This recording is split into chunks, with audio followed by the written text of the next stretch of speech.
मुझे भारत के एक वैज्ञानिक हुए बहुत बड़े व्यक्ति प्रोफेसर जगदीश चंद्र बोस की एक छोटी सी घटना आपको सुनानी है। आप जानते हैं प्रोफेसर बोस का काम क्या था?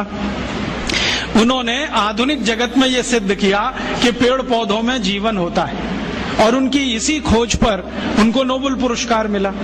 जब वो ये प्रयोग कर रहे थे कि पेड़ पौधों में जीवन होता है, तो उन्होंने अपने हाथों से लिखे हुए लेखों में ये कहा है कि मैंने मेरे घर में कुछ पौधे रखे, आधे आधे उनका बंटवारा किया, एक हिस्से में कुछ पौधे, दूसरे हिस्से में कुछ पौधे। अब प्रोफेसर बोस क्या करते थे, सवेरे ही सवेरे सोकर उठें तो एक हिस्से के पौधों को जाकर गालियां देते थे। तुम नालायक हो, निकम्मे हो, नकारा हो, तुम्हारा रंग अच्छा नहीं, रूप अच्छा नहीं, तुम्हारे अंदर कोई गुण नहीं है, तुम ऐसे हो, तुम वैसे हो, सब गालियां देना।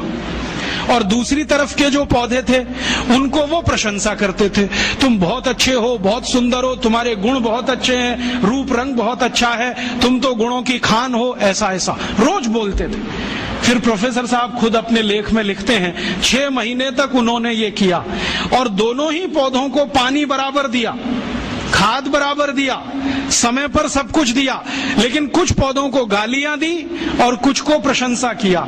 6 महीने के बाद परिणाम ये हुआ कि जिन पौधों को गालियां दी गई वो सब सूख गए, सब सूख गए, एक भी हरा नहीं बचा, और जिनकी प्रशंसा की वो 2 गुने से ज्यादा बड़े हो गए। तो प्रोफेसर साहब लिखते हैं कि ये पौधे भी गालियां और प्रशंसा को समझते हैं। अब इसको मैं समझाता हूं आज के हिसाब से।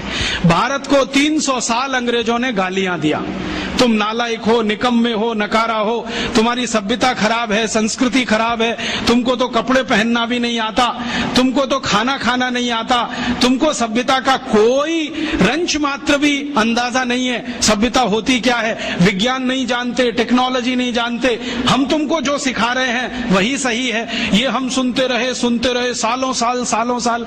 भाई साहब, जब 6 महीने में पौधे सूख गए तो 300 साल में ये भारत भी सूख गया।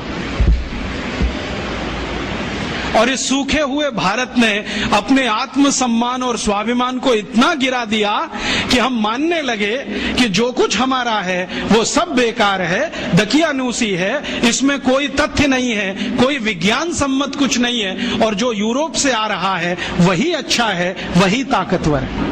और ये इतना गहरा घुस गया कि हमारा डीएनए बदल गया, हमारा ब्लड बदल गया, शायद हार्मोन्स का बैलेंस चेंज हो गया, शायद बॉडी के केमिकल्स चेंज हो गए। और ये इतना गहरा घुसते घुसते आ गया हमारे देश के प्रथम प्रधानमंत्री पंडित नेहरू तक के अंदर, जिन्होंने पब्लिकली कहा कि आयुर्वेद में क्या रखा है, इसको तो खड्डा खोद के जमीन में गाड़ देना चाहिए, जो कुछ है वो एलोपैथी में है। और उन्हीं के एक मानस पुत्र अभी बैठे हुए हैं, मनमोहन सिंह, जो अभी लंदन गए थे, ऑक्सफोर्ड में भाषण करके आए और बोला कि हम तो अंग्रेजों के बहुत आभारी हैं जो वो भारत में आए, हमको चिकित्सा दिया, न्याय दिया, प्रशासन करना सिखाया, तकनीकी और विज्ञान का अंतर समझाया। ये मनमोहन सिंह का भाषण है ऑक्सफोर्ड यूनिवर्सिटी का पिछले साल का, जो लंदन के अखबारों में छपा, और कई अखबारों ने टिप्पणों गालियां देते रहे। हम भी सूख गए, और सूख गए तो अपनी विद्याओं के प्रति निराशा, अपने ज्ञान के प्रति अविश्वास, अपने अंदर आत्मविश्वास की कमी, ये सब हो गया इस देश में। और इसी के चक्कर में सब छूट गया, और वो ऐसा छूटा कि विदेशियों का शासन भी आ गया